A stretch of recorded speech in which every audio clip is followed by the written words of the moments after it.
మాటను మనం చదువుకుందాం. విశ్వాసము లేకుండా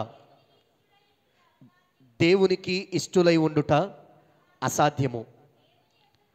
దేవుని యొద్దకు వచ్చువారు ఆయన ఉన్నాడనియు తన్ను వెదుకు వారికి ఫలము దయచేయువాడనియు నమ్మవలెను గదా. చాలు. హెబ్రీలకు రాసిన పత్రిక 11వ అధ్యాయం అంతా కూడా విశ్వాసానికి సంబంధించినటువంటి మాటలు కనబడతాయి.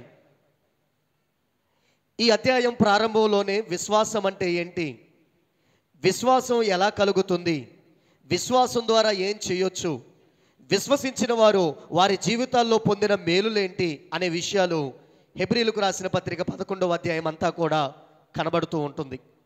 దీన్నే కొంతమంది ఏమన్నారంటే విశ్వాస వీరుల పట్టిక అన్నారు.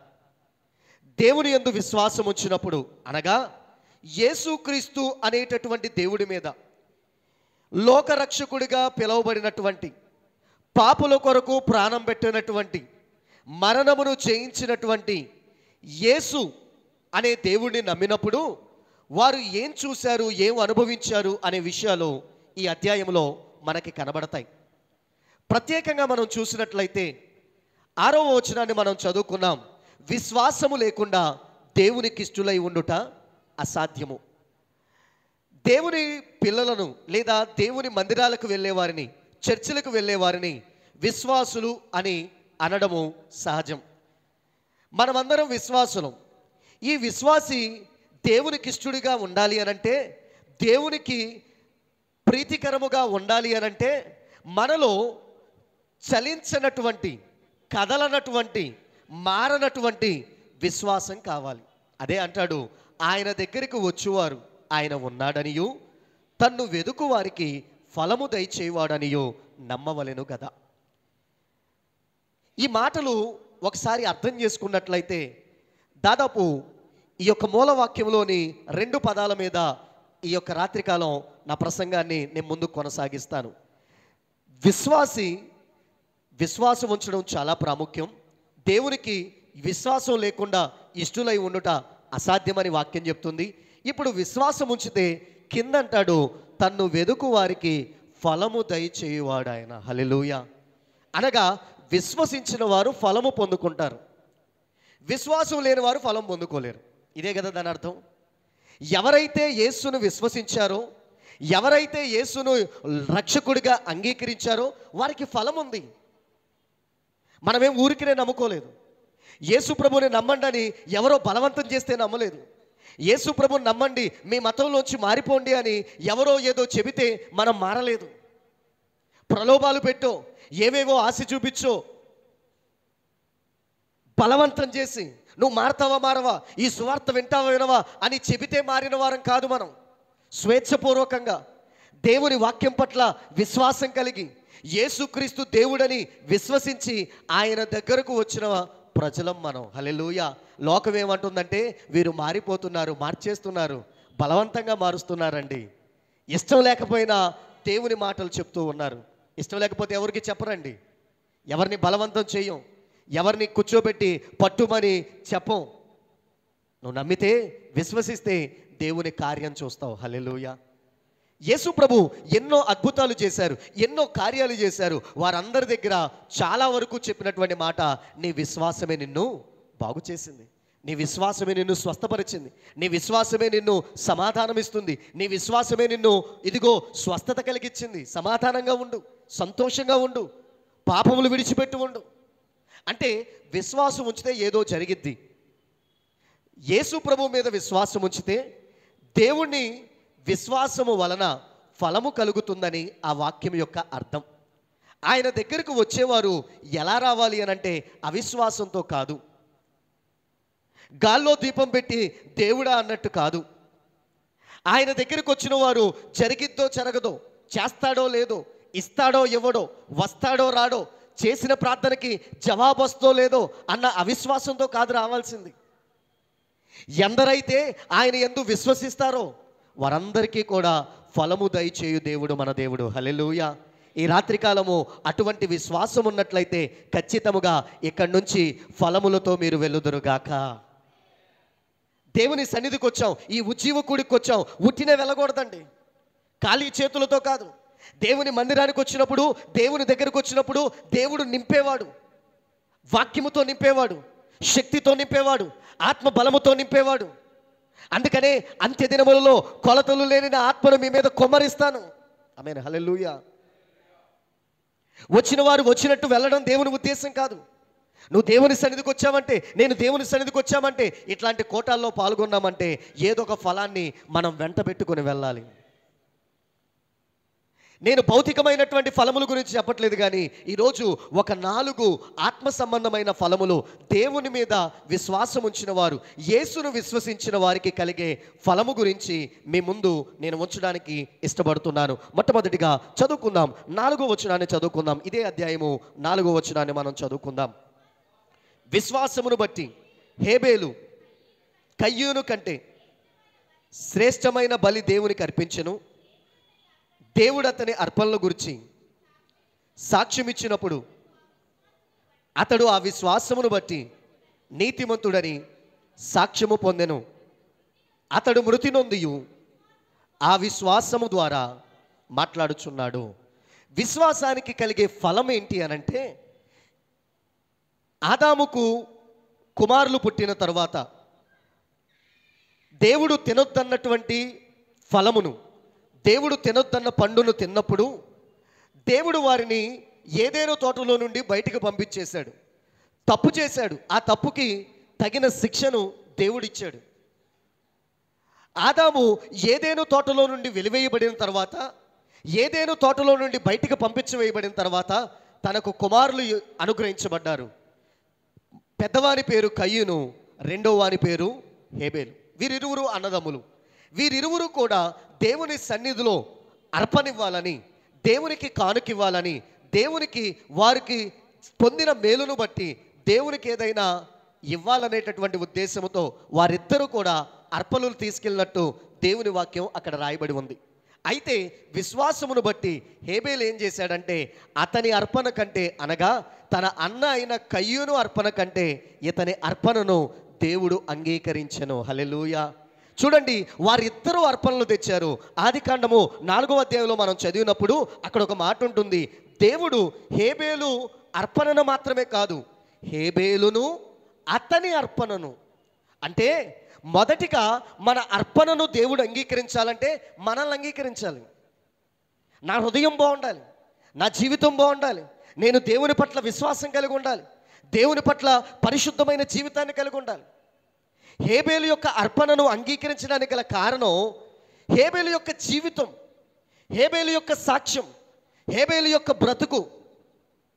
కానికిచ్చారు కదా, అర్పణిచ్చాడు కదా అని దేవుడు తీసేసుకోలా. ఆదికాండం 4వ అధ్యాయంలో క్లియర్గా ఉండేటటువంటి మాట, హేబేలును అతని అర్పణను. హేబేలు అర్పణ లేదు, హేబేలును ప్లస్ అతని అర్పణను. కయ్యూనును అతని అర్పణను లక్ష్య పెట్టలేదు, కానీ హేబేలును అతని అర్పణను లక్ష్య పెట్టాడు. కారణం, హేబేలు హృదయములో దేవునికి చోటుంది. హేబేలు తెచ్చిన అర్పణలో పరిశుద్ధత ఉంది. హేబేలు తెచ్చినటువంటి కానుకలో విశ్వాసం ఉంది. ఈరోజు దేవుడికి ఎంత ఇచ్చామా అనేది ముఖ్యం కాదు, ఎట్లా ఇచ్చామనేది ముఖ్యం. మన హృదయం ఎలా ఉంది, మన బ్రతుకు ఎలా ఉంది, నా మాట తీరు ఎలా ఉంది, నా జీవితం ఎలా ఉంది, ఇవి బాగోకుండా మనం ఎన్ని అర్పణలు ఇచ్చినా అవి దేవుని సన్నిధికి చేరవు. కయ్యూను అనుకున్నాడు, ఈ మాటను బట్టి దేవుడు తమ్ముడి అర్పణను తీసుకున్నాడు, హేబేలు అర్పణను అంగీకరించాడని. కొంచెం ముందుకెళ్ళిన తర్వాత అసూయతో తన తమ్ముడిని చంపివేసినట్లు, తనని పడవేసి తన యొక్క ప్రాణం తీసినట్టు వాక్యంలో రాయబడి ఉంది. దేవుడు అడిగాడు, కయ్యూను మీ తమ్ముడేడి అని అడిగితే కయ్యూను చెప్పిన సమాధానం, నేను నా తమ్ముడికి ఏమైనా కావలివాడినా. ఇమీడియట్గా దేవుడు అంటున్నాడు, నీవు చేసిన పని ఏమిటి? నీ తమ్ముని రక్తము నేల మీద నుండి నాకు మరపెడుతూ ఉంది. మొట్టమొదటి విషయం, విశ్వాసం ద్వారా కలిగే ఫలితం ఏంటంటే, ఇదిగో కయ్యూను అనుకున్నాడు తన తమ్ముడిని అతడితో చంపేశాను, అతని చాప్టర్ అయిపోయింది, అతనికి లేడు అని. కానీ దేవుడు ఏం చేశాడంటే, అక్కడ నుండి ఒక నూతనమైన ఆరంభాన్ని దేవుడు మొదలుపెట్టాడు. హల్లెలూయా. హల్లెలూయా. విశ్వాసము చేత అతని రక్తము మాట్లాడేటటువంటి ఒక గొప్ప స్థితిని దేవుడు అతనికి అనుగ్రహించాడు. అందుకనే అక్కడ ఎక్కడో ఆదికాండంలో చనిపోయిన వ్యక్తిని హెబ్రీకర్త రాశాడు. అలాగే నేటికి కూడా అతని గురించి మనం మాట్లాడుకుంటున్నాం. కారణం ఏంటంటే అతని జీవితంలో ఒక నూతనమైన ఆరంభం జరిగింది. ప్రాణం లేదు, మనిషి చనిపోయాడు, కానీ అతని గురించి దేవుడు సాక్ష్యం ఇస్తున్నాడు. అతని గురించి దేవుడు మాట్లాడుతున్నాడు. తన రక్తమంతా నేలను ఒలికిన తన రక్తము మొరపెడుతూ ఉందని దేవుడే మాట్లాడుతున్నాడు.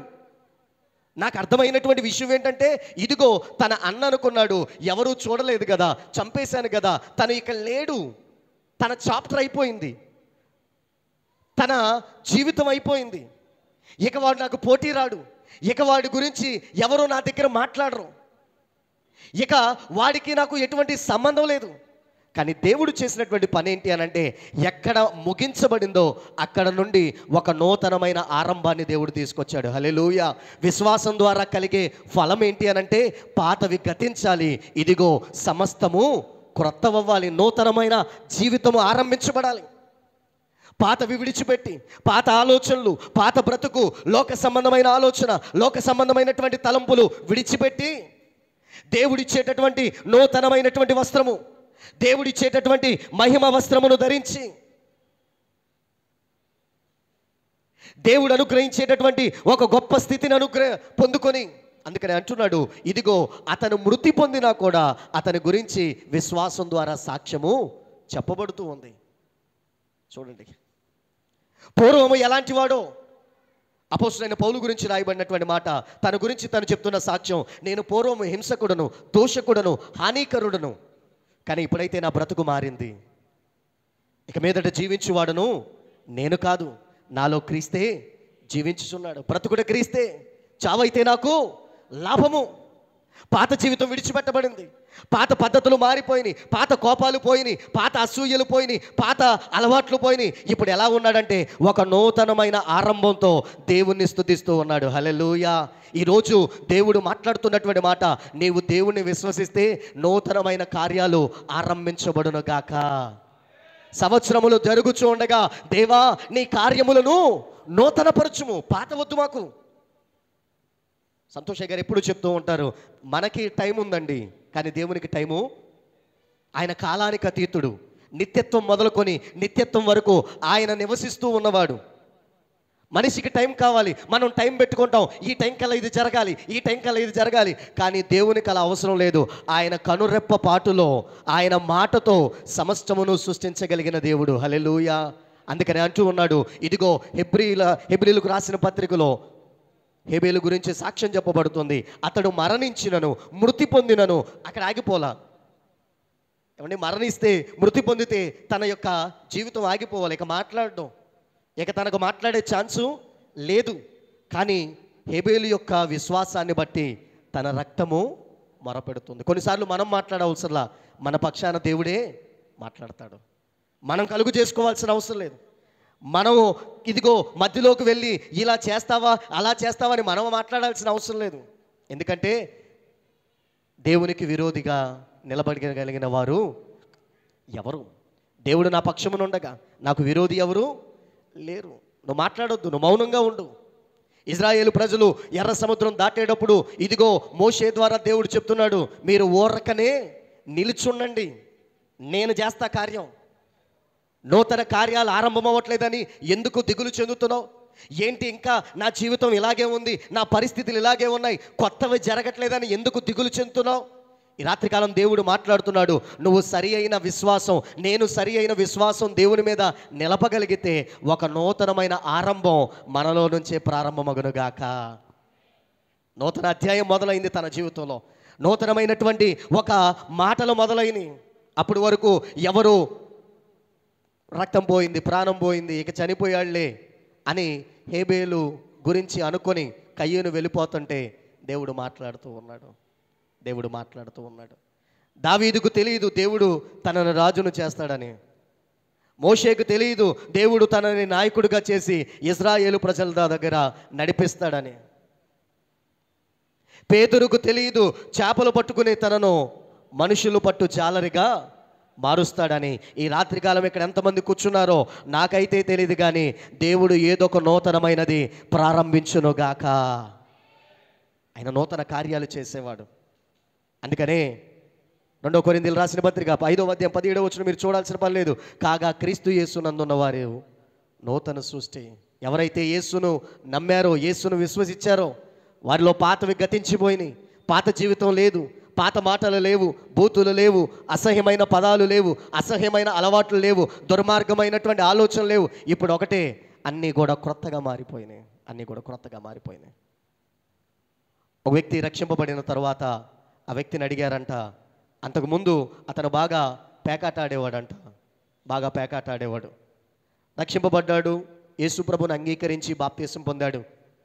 అతన్ని తన స్నేహితులు బాప్తీసం తీసుకున్న తర్వాత కొన్ని రోజులు అయిన తర్వాత కనబడితే అతన్ని అడిగారంట, ఏంటి ఈ మధ్య పేకాటకి రావట్లేదు అని అంటే, లేదు లేదు నేను రాను. రావచ్చుగా, మాతో ఆడొచ్చుగా, మాతో ఉండొచ్చుగా అని అంటే ఆయన చెప్పిన సమాధానం, ఇదిగో నేను ఆ పాతవాడిని కాదు. పాత పేరుతో నన్ను పిలుస్తారేమో, పాత మనిషిగా నన్ను చూస్తారేమో, పాత అలవాట్లు నా దగ్గర ఉన్నాయేమో అనుకుంటున్నారేమో. లేదు లేదు, నేను ఒక నూతనమైన సృష్టి. నా దేవుడు చెప్పాడు, పాతవి గతించిపోయినాయి, నన్ను ఒక కొత్త సృష్టిగా. ఏదేను తోటలో ఆదామును ఎలాగైతే నిర్మించాడో ఒక నూతనమైనటువంటి ఆలోచనతో, నూతనమైనటువంటి తలంపుతో, అట్లాగా దేవుడు నా జీవితంలో కూడా నూతన కార్యాలు చేయునుగాక. తను చెప్పినటువంటి సమాధానం వారిని ఆశ్చర్యపడింది. ఏంటి, యేసుప్రభుని నమ్ముకుంటే జీవితం మారిపోతుందా? ఎస్, యేసుప్రభుని నమ్మండి, యేసుప్రభుని విశ్వసించండి. ఆయన జీవితాలను మార్చే దేవుడు, పాత జీవితాలను, పాడైపోయిన జీవితాలను బాగు చేసే దేవుడు, బాగు చేసే దేవుడు ఆయన.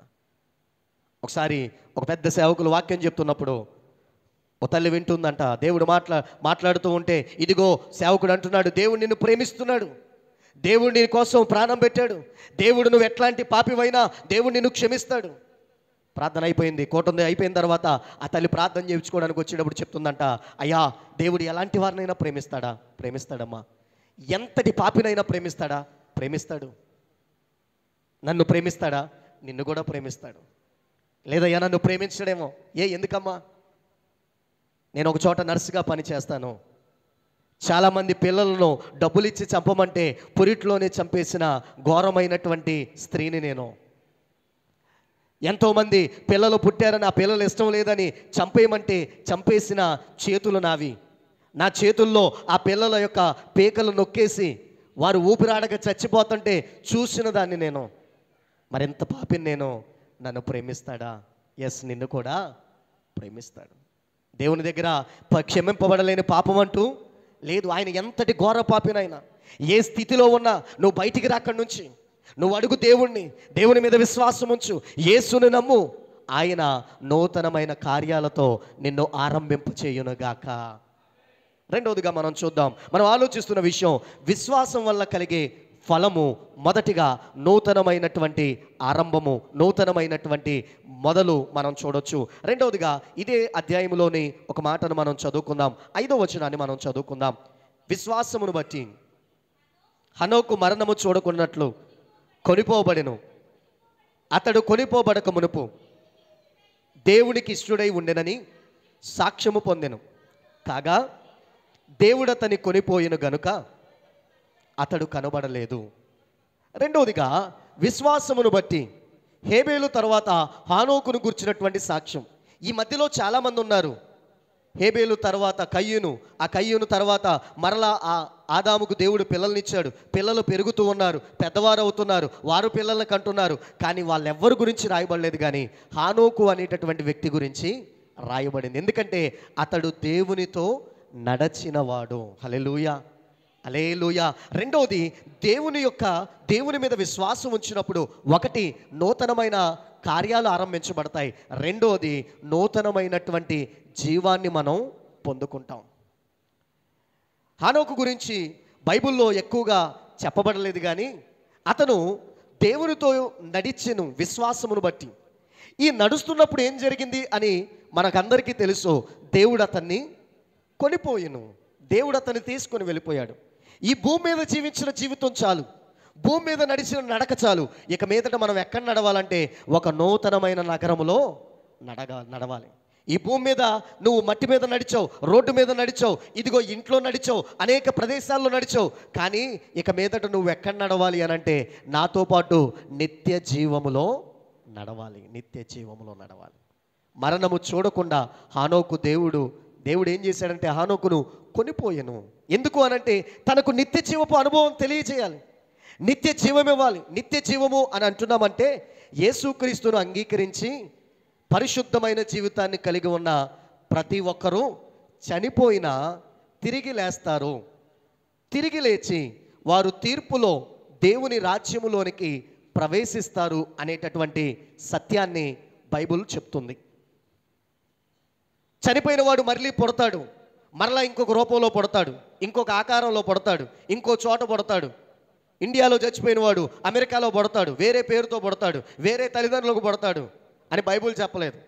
పునర్జన్మ సిద్ధాంతాన్ని, మరలా పుట్టడాన్ని బైబిల్ సమర్థించట్లేదు. బైబిల్ ఏం చెప్తుందంటే మనిషి ఒకసారే పుడతాడు, ఒక్కసారే మరణిస్తాడు. ఆ తరువాత తను చేసిన జీవితాన్ని బట్టి తీర్పు ఉంటుంది. అది మంచిదైనా సరే, చెడ్డదైనా సరే. నిత్య జీవంలోకి ప్రవేశించాలి అని అంటే నా క్రియలు బాగుండాలి, నా జీవితం బాగుండాలి. హానోకు దేవునితో 300 సంవత్సరాలు నడిచాను. It's not a short period.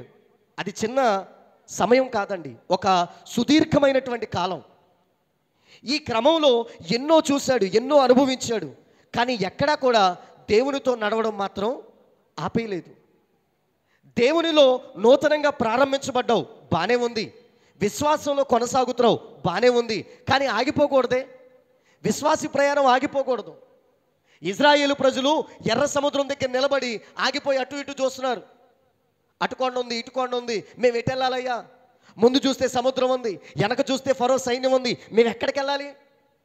మోషే, మమ్మల్ని ఈ ప్రాంతానికి తీసుకొచ్చి చంపాలనుకున్నావు కదా, ఇదే కదా నీ ఉద్దేశం? ఇలాంటి వాడివా నువ్వు అని సనుక్కుంటుంటే, నిందిస్తుంటే దేవుడికి ప్రార్థన చేయగా దేవుడు మాట్లాడుతున్నాడు, మీరు ఎందుకు ఆగారు? Why did you stop? మీ ప్రయాణం ఆగకూడదు, మీ ప్రయాణం సాగిపోవాలి. మీరు ఆగిపోయేవారు కాదు. అదేంటి ప్రభువా, ఎదురుగా సముద్రం ఉంది, ఎలా వెళ్ళాలి? ఉదయం సార్ గారు చెప్పారు, సంతోష్ గారు చెప్పారు, నీటి గోడల మధ్య ఆరిన నేల ద్వారా దేవుడు నడిపించాడు. హల్లెలూయా, హల్లెలూయా. ఇదిగో ఆ ద్వారం అందరికీ కాదు, అందరూ ప్రవేశించాలనుకుంటున్నారు, అందరూ వెళ్ళిపోవాలనుకున్నారు. లేదండి, నూతనమైనటువంటి జీవితాన్ని ప్రారంభించిన వారు మాత్రమే, విశ్వాసములో యేసుక్రీస్తును నమ్మి జీవితాన్ని మార్చుకున్న వారు మాత్రమే ఈ నిత్య జీవమునకు వారసులు అవుతారు. అందరూ వారసులు కాదు. మేము మందిరానికి వెళ్ళాం కదండి, మాకు కూడా నిత్య జీవం ఇస్తాడు. మేము ప్రార్థనలో కూర్చున్నాగా, ఒకరోజు ఉజ్జీవ కూడికి వచ్చాంగా, సేవకులు చెప్పినప్పుడు దశంభాగం ఇచ్చాంగా, సేవకులు చెప్పినప్పుడు కానుకిచ్చాంగా. ఓకే, ఇవన్నీ మంచిదే. కానీ దేవునితో నడిచావా? దేవునితో నడిచిన అనుభవం ఉందా? దేవునితో సహవాసం చేసిన అనుభవం ఉందా? ఉపవాస భక్తి ఉందా? ప్రార్థనా జీవితం ఉందా? ఇవి లేకపోతే దేవుని యొక్క నిత్య జీవములోనికి మనం ప్రవేశించాం. ధనవంతుడు లాజర్ దగ్గర ప్రభువారు చెప్పేటటువంటి మాట, ధనవంతుడు ఈ భూమి మీద తనకిష్టం వచ్చినట్టు బ్రతికాడంట. తను కోరుకున్నది తిన్నాడు, అవకాశం ఉన్నవన్నీ కూడా అనుభవించేశాడు. కానీ లాజర్కి అవేవీ లేకపోయినా తన దగ్గర విశ్వాసం ఉంది. ధనవంతుడి దగ్గర బంగారం ఉండొచ్చు, డబ్బు ఉండొచ్చు, బిల్డింగులు ఉండొచ్చు, కానీ పేదవాడైనటువంటి లాజర్ దగ్గర విశ్వాసం ఉంది. అందుకనే ధనవంతుడు చనిపోతే నరకానికి వెళ్ళాడు, కానీ పేదవాడు చనిపోయినప్పుడు, లాజరు పేదవాడని దేవుడు పరలోకం ఇవ్వాల అంటే పేదవాళ్ళందరూ పరలోకం వెళ్తారండి, పేదవాళ్ళందరూ నిత్య జీవంలోకి వెళ్తారండి అని కాదు దాని ఉద్దేశం. తను పేదవాడైనప్పటికీ కూడా, ఏమీ లేకపోయినా కూడా దేవుణ్ణి స్తుతించేటటువంటి అనుభవంలో, దేవునికి విశ్వాసం నమ్మకములో అతను ఉన్నాడు. కాబట్టి తను మరణించిన తర్వాత దేవదూతల చేత కొనిపోబడెను అనే మాటను మనం అక్కడ చూడొచ్చు. ఇచ్చే ధన్యత ఎంతమందికి ఉందండి ఈ రాత్రికాలం? నిత్య జీవపు అనుభవాలు కావాలి, నిత్య జీవపు అనుభవాలు. ఇంకా ఇక్కడే బతకాలి, ఇంకా ఉండాలి అని చాలామంది అనుకుంటున్నవారు, డబ్బులు ఖర్చు పెట్టి ఈ భూమి మీద జీవితాన్ని ఇంకా కొనసాగించుకోవాలనుకుంటున్న వారు అనేక మంది. కానీ క్రైస్తవుల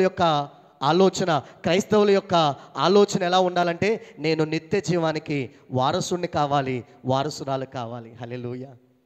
అబ్రాహాము దేవుని నమ్మెను, అది అతనికి నీతిగా ఎంచబడెను. అతను నిత్య జీవంలోకి ప్రవేశించాడు. ఆ వాగ్దానాన్ని బట్టి ఆయనతో పాటు మనము కూడా నిత్య జీవానికి వారసులమై ఉన్నాం. ఎందరైతే విశ్వసిస్తారో వారందరూ కూడా దేవుని కుమారులు అనబడుతున్నారు, దేవుని పిల్లలుగా పరిగణించబడతారు. నాలో నిత్య జీవం రావాలి అనంటే, నిత్య జీవం అంటున్నాము అనంటే కన్ఫ్యూజన్ ఉంటుంది. ఎవరు చూశారండి చనిపోయిన తర్వాత? ఎవరికి తెలుసు ఎక్కడికి వెళ్తారో? భూమి మీద ఉన్నప్పుడే, బ్రతుకున్నప్పుడే అన్నీ అనుభవించేయాలి, బ్రతుకున్నప్పుడే అన్నీ చేసేయాలి అని లోకం చెప్తుంది. ఉన్నది ఒకే జీవితం, ఒకటే జిందగీ, ఓన్లీ వన్ లైఫ్. ఉన్నదాన్నంతా మనకు నచ్చినట్టుగా కాకపోతే ఇదిగో వాక్యం అంటారు, ఇలా చెప్తారు, అలా చెప్తారు, అవి చేయొద్దంటారు, ఇవి చేయొద్దంటారు అని ఏంటో మనుషుల ఆలోచన, లోకం ఆలోచన ఇలా ఉంది. కానీ దేవుని బిడ్డల ఆలోచన ఎలా ఉండాలి అనంటే, ఇదిగో వాక్యము నా దగ్గరికి వచ్చింది, వాక్యము కొరకు నేను వేగిరపడతాను. హల్లెలూయా. వాక్యం చేత కట్టుకునేటటువంటి అనుభవాల్లో ఇదిగోండి అంటున్నాడు. ఇదిగో మీరు చూడండి, హానోకు గురించి చెప్పబడినటువంటి మాట, అతను దేవునితో నడిచాను గనక అతనికి విశ్వాసం ఉన్నట్టే. అతను మంచి సాక్ష్యం పొందాడు. జీవించిన సంవత్సరాల్లో ఎలా జీవించాడో మొత్తం రాయలేదు. 300 సంవత్సరాలు దేవునితో నడిచెను అని ఆదికాండంలో రాయబడి ఉంది. 300 సంవత్సరాల గురించినటువంటి మాటలు ఎక్కువగా లేవు, ఎన్నో వచనాల్లో లేవు. రాయబడిన కొన్ని వచనాలైనా ఆయన గురించి గొప్ప సాక్ష్యాన్ని దేవుడు హెబ్రీ గ్రంథకర్త ద్వారా రాపించాడు. హల్లెలూయా. విశ్వాస వీరుల పట్టికలో తన పేరును కూడా దేవుడు చేర్చాడు. కారణం, హానోకు దేవునితో నడిచాడు. ఈరోజు ఎవరైతే దేవునితో నడుస్తారో వారికి నిత్య జీవ అనుభవం ఉంటుంది. ఈ భూమి మీద ఉన్నటువంటివన్నీ కూడా ఇవన్నీ క్షణకాలం ఉండే మాత్రమే. మనం ఏది సంపాదించినా, ఎంత సంపాదించినా ఇవన్నీ విడిచిపెట్టి వెళ్ళిపోవలసిన వారమే కదా. ఎవరైనా ఏమైనా తీసుకెళ్ళగలరా? అనేక మంది చెప్తూ ఉంటారు, అలెగ్జాండర్ ద గ్రేట్ అనేటటువంటి రాజు ఈ భూమి మొత్తాన్ని కూడా తన చేతుల కింద ఉంచుకోవాలనుకున్నాడంట. అన్ని భాగాలు, అన్ని దేశాలు నా చేతుల కింద పరిపాలించబడాలి, నా ద్వారా పరిపాలించబడాలి. కానీ చనిపోయిన తర్వాత చెప్పాడంట, ఇదిగో నా చేతులు బయటకు పెట్టి సమాధిలో ఉంచండి. కారణం ఏంటో తెలుసా? కింద రాయండి. భూమి అంతటిని నా చేతుల్లో పెట్టుకోవాలనుకున్నా, కానీ చచ్చిపోయినప్పుడు నా చేతుల్లో ఏమీ లేదు, ఏమీ లేదు. యవనస్తుడా మోసపోకు, దేవుడు వెక్కిరింపబడ్డు. ఈ భూమి మీద నువ్వేం చేసావో, ఏ క్రియలు గున్నా జీవించావో ప్రతిదీ లెక్క అడుగుతాడు. తిన్న తిండిని, చేసిన జీవితమును, మాట్లాడిన మాటలు, నడిచిన నడక, ప్రవర్తించిన తీరు, ఆలోచన తీరు, రహస్యంగా చేసినవి దేవుడు ప్రతిదీ లెక్క అడుగుతాడు. ఈ లెక్క అడిగినప్పుడు ధైర్యముగా చెప్పగలిగిన వారు దేవుని రాజ్యములో సంతోషాన్ని పొందుతారండి. లేదు, ఆయన అడిగినప్పుడు సమాధానం చెప్పలేని వారు నిందల పాలవుతారు, కిరీటాలు కోల్పోతారు, దేవుడిచ్చే రాజ్యములో ఆ ప్రవేశాన్ని కోల్పోతారు. అందరూ వెళ్ళిపోతారని కాదు, పరలోక రాజ్యం. అందుకనే దేవునితో నడిచిన వారు దేవుని యొక్క సన్నిధికి వెళతారు. మూడవదిగా ఇదే హెబ్రీలకు రాసిన పత్రిక 11వ అధ్యాయంలో ఒక మాటను మనం చదువుకుందాం. రైట్, 7వ వచనాన్ని మనం చదువుకుందాం. విశ్వాసమును బట్టి నోవాహు అది వరకు చూడని సంగతులను గూర్చి దేవుని చేత హెచ్చరింపబడి భయభక్తులు గలవాడై తన ఇంటి వారి రక్షణ కొరకు ఒక ఓడను సిద్ధము చేశాను. అందువలన అతడు లోకము మీద నేరస్థాపన చేసి విశ్వాసమును బట్టి కలుగు నీతికి వారసుడాయను. మూడవది, విశ్వాసం వల్ల కలిగే ఫలం ఏంటంటే ఒక నూతనమైన కట్టడం కట్టబడుతుంది. అప్పటి వరకు వాడ ఎలా ఉంటుందో తెలియదు, వాడ ఏం చేస్తుందో తెలియదు, అసలు వర్షం అంటే తెలియని ప్రజలు వారు. భూమి మీద అప్పటి వరకు వర్షం లేదు, భూమి మీద అప్పటి వరకు ఆకాశం నుంచి వర్షం పడడం ఎవరు చూడలేదు. దేవుని యొక్క సందేశం వచ్చింది నోవాహు సాక్ష్యాన్ని బట్టి, నోవాహు విశ్వాసాన్ని బట్టి. నోవాహు, ఈ భూమి మీద నేను అందరినీ చూసినప్పుడు నువ్వు ఒక్కడివే నాకు నీతిమంతుడిగా కనబడ్డావు. నిన్ను నువ్వు కాపాడుకోవాలంటే ఒక ఓడను సిద్ధం చేసుకో. ఓడ అంటే ఎలా ఉంటుంది ప్రభువా? ఎలా ఉంటుంది? మేము ఎప్పుడు చూడలేదే, మాకెప్పుడు తెలియదే, ఎలా నిర్మించాలి, ఎలా కట్టాలి దాన్ని? దేవుడే కొలతలు చెప్పాడు, దేవుడే దాని యొక్క డిజైన్ ఇచ్చాడు, దేవుడే ఆ ఓడ యొక్క పరిమాణం ఎంత ఉండాలి, ఎత్తు ఎంత ఉండాలి, వెడల్పు ఎంత ఉండాలి, ఆ ఓడకి ఎలాంటి వస్తువులు వాడాలి, ప్రతిదీ కూడా దేవుడే చెప్పించి కట్టించాడు. చూడండి, విశ్వాసమును బట్టి నోవాహు ఏం చేశాడంటే ఒక నూతనమైన కట్టడాన్ని కట్టాడు. హల్లెలూయా. ఈరోజు దేవుని యొక్క మందిరములో, దేవుని సన్నిధిలో ఉన్నటువంటి మనము, దేవుని యొక్క విశ్వాసం చేత నడిపించబడుతున్న మనము నూతనమైనవి కట్టాలండి. నూతనమైనవి కట్టాలి. నూతనమైనవి కట్టాలి అని అంటే వాడను కట్టాలో బిల్డింగ్ కట్టాలని కాదు, కానీ పడిపోతున్న అనేక మంది ఆత్మీయ జీవితాలను కట్టేవారిగా దేవుడు మనల్ని చేయునుగాక.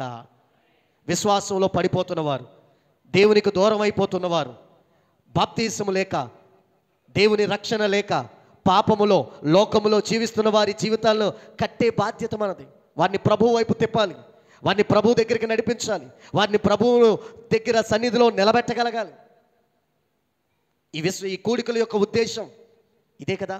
అనేక మంది రక్షణ పొందాలి, అనేక మంది దేవుని రాజ్యములో ప్రవేశించాలి. నోవహు అంట అది వరకు చూడని సంగతులు, అప్పటి వరకు తెలియదు, అప్పటి వరకు వర్షం గురించి కానీ ఓడ గురించి కానీ ఎక్కడ కొంచెం కూడా ఆలోచన లేదు. ఏమీ తెలియని అతనితో ఒక కొత్త దాన్ని కట్టించాడు దేవుడు. హల్లెలూయా. ఈరోజు ఒకవేళ దేవుని గురించి నాకేం తెలుసండి, దేవుని వాక్యం ఎలా చెప్పగలను, దేవుని మాటలు ఎలా చెప్పగలను, సువార్త ఎలా చెప్పగలను అని అనుకుంటున్నావేమో, దేవుడు మనతోనే మాట్లాడించును గాక. మోషే అన్నాడు, నాకు నోటి మాధ్యం ఉందయ్యా, నేను ఎలా మాట్లాడగలను, నేను ఎలా చెప్పగలను రాజుతో. దేవుడు అంటున్నటువంటి మాట, నాలుగు పెట్టింది నోరు చేసింది నేను కాదా, మనిషి నిర్మించింది నేను కాదా, నోరు పెట్టిన వాడిని మాటలు ఇవ్వలేనా? ఈరోజు ఈ జీవితాన్ని ఇలా చేసిన వాడు నిన్ను కొత్త కట్టడముగా, ఒక నూతనమైన నిర్మాణముగా దేవుడు చేయడా? ఇద్దరు కట్టుకున్నారు. బండ మీద ఒక ఆయన పునాది వేసుకుని కట్టుకున్నాడు, ఇంకో ఆయన ఇసుక మీద కట్టుకున్నాడు. గాలి వచ్చింది, వర్ష సంబంధమైనటువంటి పరిస్థితులు వచ్చాయి. బండ మీద కట్టబడినటువంటి వ్యక్తి, బండ మీద పునాది వేసుకున్న వ్యక్తి, ఆ ఇల్లు నిలబడింది. వేరాస్ ఆ పక్కన ఉన్నటువంటి వ్యక్తి యొక్క ఇల్లు పడిపోయినట్టు దేవుని వాక్యం చెప్తుంది. మనం కట్టబడాలి క్రీస్తు అనే బండ మీద, వాక్యం అనే పునాది మీద, దేవుని సన్నిధి అనేటటువంటి ఇదిగో ఈ పునాది మీద మనం కట్టబడి మనం అందమైనటువంటి నగరముగా నిర్మించబడాలి. దేవుని రాజ్యము ఎక్కడో కాదు, ఆరాధిస్తున్న ప్రతి చోట ఇదిగో కట్టబడిన జనాలతో నింపబడునుగాక. ఇది మన డ్యూటీ, ఇది మన పని.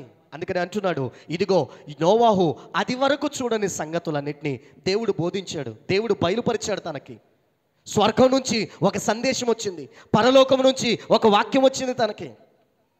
అందరినీ గమనిస్తూ ఉండగా, అందరినీ చూస్తూ ఉండగా అందరూ కూడా పాపం చేసి దేవునికి తలనొప్పిగా మారారు, దేవుడు బాధపడేలా చేస్తున్నారు. కానీ దేర్ ఈస్ వన్ మ్యాన్, ఒక వ్యక్తి ఉన్నాడు, ఇదిగో నీతిని కాపాడుకుంటూ, యథార్థతను కాపాడుకుంటూ, తన జీవితంలో పాపానికి చోటు లేకుండా దేవుని కొరకు నిలబడిన వ్యక్తి ఒక్కడున్నాడు. ఆ ఒక్కని చేత మరలా సృష్టి తిరిగి ప్రారంభించబడింది. హల్లెలూయా. ఆ వ్యక్తి చేత తన భార్య వారిరువురి ద్వారా పుట్టిన ముగ్గురు పిల్లలు, వారి ముగ్గురు కోడల్లో అనేక జంతువులు ఆ ఓడలో ప్రవేశించి రక్షించబడ్డాయి. కారణం ఏంటంటే ఆ ఒక్క వ్యక్తి యొక్క నీతిని బట్టి ఎంతమంది కాపాడబడ్డారో చూడండి. ఈరోజు మనము నూతనంగా దేవునిలో నూతనమయ్యాం, పాతవి పోయిని, దేవుణ్ణి విశ్వసించడం ద్వారా కొత్త మనుషులం అయ్యాం. ఓకే, మంచిదే. నిత్య జీవం కోసం ఎదురు చూస్తూ ఉన్నాం. ఓకే, మంచిదే. అయితే మనము అనేక మందిని కట్టేవారిగా మనం ఉండగలగాలి. స్టెఫెన్ని కొడుతున్నా కూడా, స్టెఫెన్ మీద రాళ్ళు పడుతున్నా, అందరూ నిందించి అతన్ని చంపాలని రాళ్ళు రువ్వి పైకి వేస్తున్నా కూడా వారందరి కొరకు ప్రార్థన చేస్తున్నాడు, ప్రభువా వీరేమి చేస్తున్నారో వీరెరుగరు గనక వీరిని క్షమించు. మరణించే సమయంలో కూడా అనేక మంది మిషనరీల్ని చంపుతూ ఉంటుంటే ప్రార్థన చేశారంట, ప్రభువా ఈ జనాన్ని రక్షించయ్యా, ఈ జనాన్ని కాపాడయ్యా. కట్టబడాలి, వాళ్ళు దేవునిలో కట్టబడాలి, నూతనమైన కట్టడముగా వారు మార్చబడాలి. ఈ లోకంలో ఇల్లు కట్టుకోవాలనో, ఈ లోకంలో ఏవేవో కట్టుకోవాలనో మనిషి ప్రయాసపడుతున్నాడు.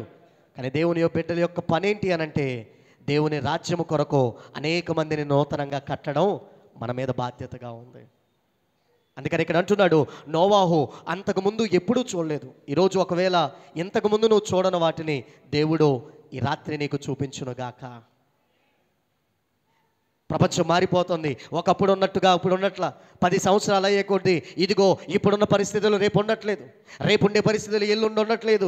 ఇట్లాంటి పరిస్థితుల్లో దేవుడు ఎప్పుడూ చూడని గొప్ప సంగతులను మన ద్వారా చేయునుగాక. 5 రొట్టెలు 2 చేపలు పైకెత్తి దేవా తండ్రి ఆశీర్వదించు అనగానే 5 రొట్టెలు 2 చేపలు 5,000 మంది అన్నారు. అప్పటి వరకు ఎవరు చూడలేదు. మరియ మార్తల ఇంటికి వెళ్ళి ఇదిగో తన తమ్ముడు చనిపోయినప్పుడు అక్కడ నిలబడి అందరూ ఆదరించడానికి ఆదరణ కోటానికి వెళ్తే, కానీ యేసుప్రభు అంటున్నాడు, రా బయటికి రా. ఎవరు చూడలేదు, అది వరకు చూడలేదు. యేసుప్రభు పేరు పిలవగానే ఇమ్మీడియట్గా ప్రేత వస్త్రములతో అట్లాగే కట్టబడిన వాడు బయటికి ఏం చేశాడు? బయటకు వచ్చేసాడు. పునరుద్ధానపు శక్తి, పునరుద్ధానపు బలము కలిగిన వాడు. అందరూ పిలిస్తే రారు. మరి వెళ్ళి మార్తెళ్ళి తమ్ముడారా తమ్ముడారా అని అంటే రాలా, లెగు అంటే లెగలా, అరే నువ్వు కాదురా మాకు ఇంకెవరున్నారు దిక్కు అని అంటే లెగలా. కానీ యేసు ప్రభు, లాజరు బయటికి రా. ఈరోజు లోక సంబంధమైనటువంటి మనుషుల ద్వారా మనం కట్టబడితే, ఆలోచన ప్రకారం వెళ్తే, లోకస్తులు అనేక చెప్తూ ఉంటారు, ఇలా చేస్తే మంచిది, అలా చేస్తే మంచిది, అది కట్టుకుంటే మంచిది, ఇటు కట్టుకుంటే మంచిది, అక్కడికి వెళ్తే మంచిది, ఎక్కడికి వెళ్తే మంచిది. కానీ దేవుని ప్రజలు ఆయన వాక్యము చేత కట్టబడుదురుగాక. వాక్యమే యొక్క పునాది మీద మనం కట్టబడాలండి. అందుకనే నోవాహు అది వరకు చూడని ఈ సంగతులన్నింటినీ కూడా దేవుడు బయలుపరిచి ఒక సందేశం ఇచ్చి తనతో కట్టించాడు. తను చెప్పింది తన భార్య అంగీకరించింది, కుమారులు అంగీకరించారు, కోడళ్ళు కూడా అంగీకరించారు. ఆ మామయ్య నువ్వు అలాగే చెప్తావులే, నువ్వు చెప్పేదేంటి, మేం చేసేదేంటి అని అన్నారా కోడళ్ళు? కుమారులు అన్నారా? ఈరోజు ఏం చేస్తున్నారండి? యజమానుడు చెప్తే ఎవరన్నా వినేవాళ్ళు ఉన్నారా? ఇంట్లో యజమానుడు చెప్పినప్పుడు రైట్ మా డాడీ చెప్పాడు నేను చేస్తాను కొంతమంది ఉన్నారేమో, కానీ మీ చాలా వరకు నీకేం తెలియదులే నాన్న, నువ్వు పెద్దోడు అయిపోయావు, నువ్వు ముసలోడు అయిపోయావు, నీకు ఇప్పుడు తరం సెట్ కాదు. దేవుడిచ్చిన సందేశాన్ని, భర్తకి ఇచ్చిన దాన్ని భార్య అంగీకరించింది, వీరిరువురికి ఇచ్చిన దాన్ని పిల్లలు అంగీకరించారు. పిల్లలతో పాటు బయట నుంచి వచ్చిన కోడలు కూడా ఏం చేశారు? విధేయత చూపించారు. ఆ మాట ప్రకారం అందరూ ఆ పనిలో నిమగ్నమై దేవుని కోసం ఒక నూతన కట్టడాన్ని నిర్మించడం కోసం పూనుకున్నారు. యెరూషలేము యొక్క ప్రాకారాలు పడిపోయినప్పుడు, యెరూషలేము యొక్క గోడలు పడిపోయినప్పుడు, ఇదిగో నెహెమ్యా అంటున్నాడు, కట్టుటకు పూనుకొందము రండి. మేము పూనుకుంటున్నాం, మా ఇల్లు కట్టుకోవడానికి కాదు, మా డబ్బులు కట్టుకోవడానికి కాదు, మేము ఏదో సంపాదించడానికి కాదు, మా పిల్లల జీవితాలు కట్టడానికి కాదు. మేము ఏం కడతాం తెలుసా? దేవుని యొక్క ప్రాకారాలు మేము కడతాం, యెరూషలేము ప్రాకారాలు మేము కడతాం, మందిరము యొక్క ప్రాకారాలు మేము కడతాం. ఇదిగో అనేక మంది నాశనానికి జోగి ఉన్నారు, వారిని తీసుకొని వచ్చి దేవుని సన్నిధిలో కట్టడానికి మేము పూనుకుంటాం. హల్లెలూయా. ఈరోజు మన బాధ్యత దేవుని యొక్క సువార్తను అనేక మందికి అందించవలసినటువంటి బాధ్యతను దేవుడు మన మీద పెట్టాడు. లోకానికి వెళ్ళి సర్వసృష్టికి సువార్తను అందించండి. బలవంతంగా కాదండి, భయపెట్టే విధంగా కాదు, ప్రేమతో. దేవుడు ప్రేమస్వరూపి, ఆయన ప్రేమై ఉన్నాడు.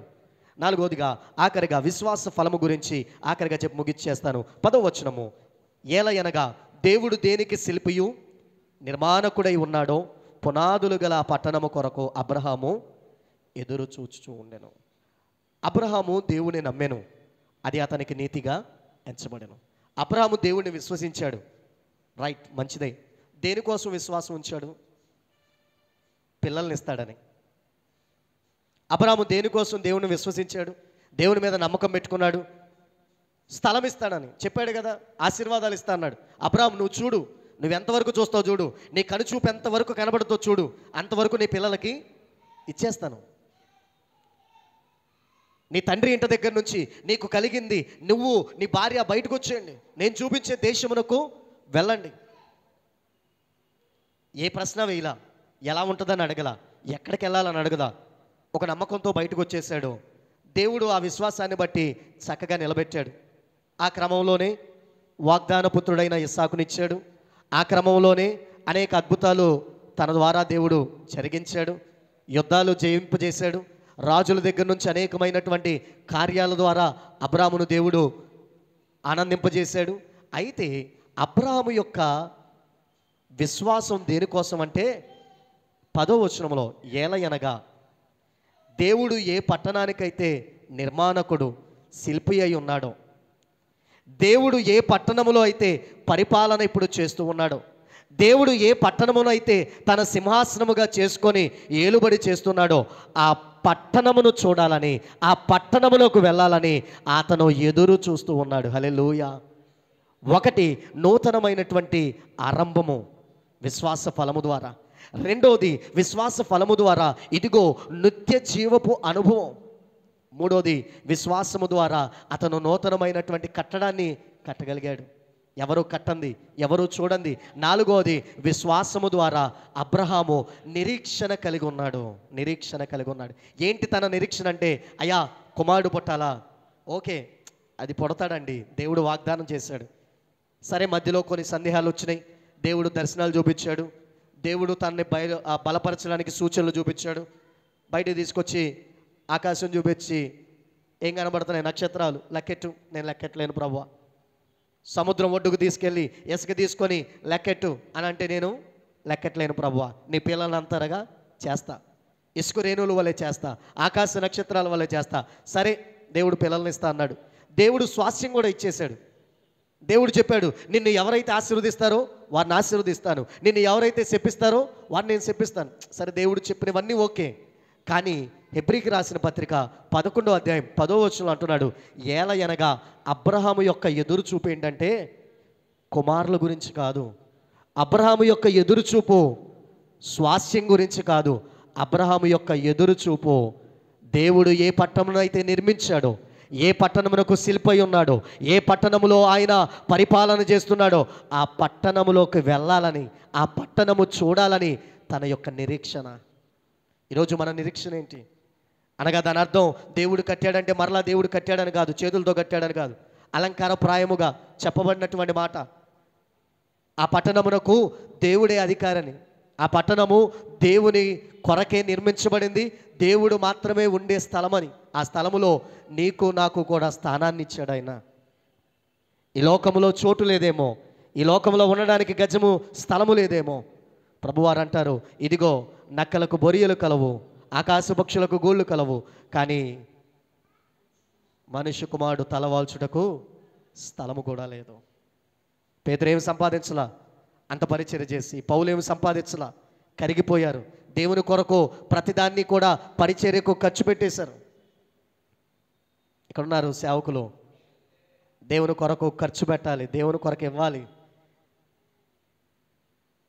ఏదైనా కూడా దేవుని కొరకు గొప్పగానే చేయాలి. ప్రతి నెల ఈ విధంగా, ఈ కార్యక్రమే కాదండి, చాలా కార్యక్రమాలు. సంతోషయ్య గారు, కారణం ఏంటంటే ఆయనకు ఒక నిరీక్షణ ఉంది. దేవుడు ఏ పట్టణమునకు శిల్పిగా ఉండాడో ఆ పట్టణములోకి ఆయనతో పాటు అనేక మందిని తీసుకెళ్ళాలి. దేవుడు తన మీద పెట్టిన పరిచర్య భారం, తన మీద పెట్టినటువంటి ఇదిగో సేవా భారం, ఇదిగో అనేక మందిని ఆ పట్టణానికి వారసులుగా చేయాలి. ఈరోజు ఒకవేళ అలాంటి భారము నీకు కూడా ఉన్నట్లయితే ఈ పరిచర్యలో బాలుభాగము, ఈ పరిచర్యకు సహకరించు. దేవుని పరిచర్యకు ఎక్కడనే కాదు, మీరు ఎక్కడ మందిరముకి వెళ్ళినా, ఏ సంఘముకి వెళ్ళినా అక్కడ దేవుని సేవకు సహకరించండి. కారణం ఏంటి అనంటే, అబ్రహాము దేనికోసం ఎదురు చూశాడంటే ఈ లోక సంబంధమైన వాటి కోసం కాదండి, ఆశీర్వాదాలు. ఈరోజు ఆశీర్వాదాల కొరకు ప్రజలు పరిగెడుతున్నారు, అద్భుతాల కొరకు చాలామంది చెప్తా ఉన్నారు. ఇదిగో స్పెషల్ ప్రేయర్స్ పెడుతున్నారు వాటి కోసమే.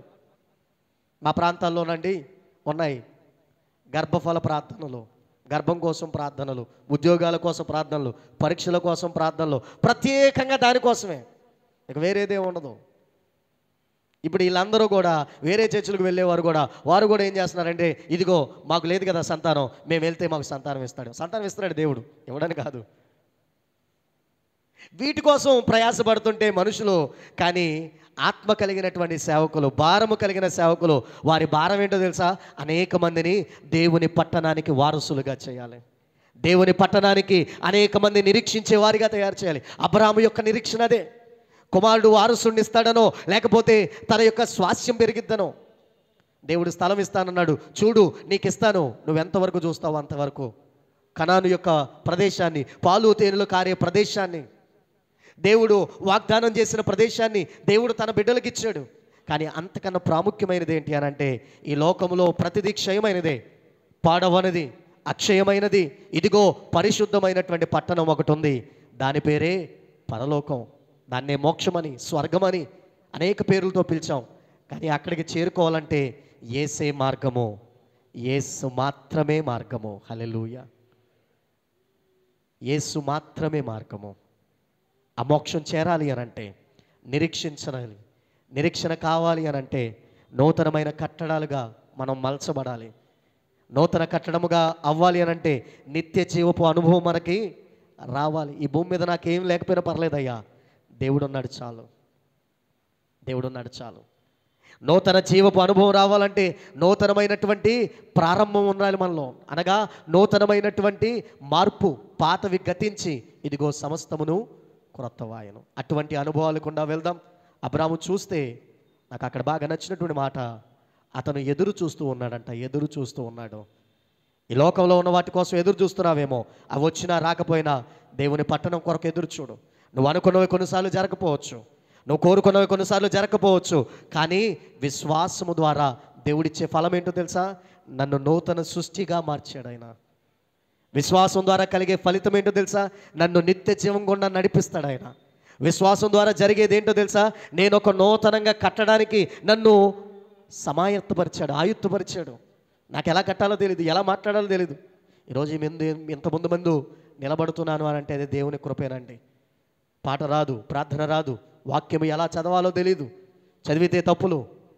కానీ దేవుడు నన్ను ఏం చేశాడంటే ఇటువంటి సేవకుల దగ్గర పెట్టి బైబిల్ కాలేజీకి పంపించి ఆయన నన్ను చేసి, ఆయన నన్ను తయారు చేసి సిద్ధపరిచాడు. నువ్వు కట్టాలి, నువ్వు వెళ్ళాలి, అనేక మందికి స్వార్థను అందించాలి, నూతనమైన కట్టడాలుగా అనేక మందిని తీసుకురావాలి దేవుని మందిరానికి. నాలుగవదిగా నిరీక్షణ. అబ్రాము యొక్క నిరీక్షణ ఈరోజు మనకుందా? దేవుని రాజ్యంలో ఇదిగో కనులు మూస్తే రేపు నేను అక్కడే తెరుస్తానయ్యా అనేటటువంటి నిరీక్షణ ఉందా? ఇప్పుడు చచ్చిపోయినా పర్లేదండి, నేను దేవుని సన్నిధిలో ఉంటాను, నేను దేవుని రాజ్యంలో ప్రవేశిస్తాను అని చెప్పగలమా? ఒకవేళ అలా చెప్పగలిగినట్లయితే దేవునికి స్తోత్రం. ఒకవేళ ఇంకా అలా చెప్పలేకపోయినట్లయితే నిరీక్షణ పొందుకో, నిరీక్షణ అనుభవించు, నిరీక్షణ కోసం ప్రార్థన చేయి. ప్రభువా, నీ ఎదురుచూపు దేనికోసం? ఈ లోకంలో ఉద్యోగం కోసమా? ఈ లోకంలో ధనధాన్యాదుల కోసమా? ఈ లోకంలో ఉన్నటువంటి భవిష్యత్తు కోసమా? ఈ లోకము ఎన్నటికీ ఉన్నదండి. ఎందుకంటే ఈ లోకము కూడా గతిస్తుందని వాక్యంలో రాయబడి ఉంది. పాతవన్నీ పోతాయి, ఇదిగో నూతన యెరూషలేము పైనుండి దిగి రాబోతుంది.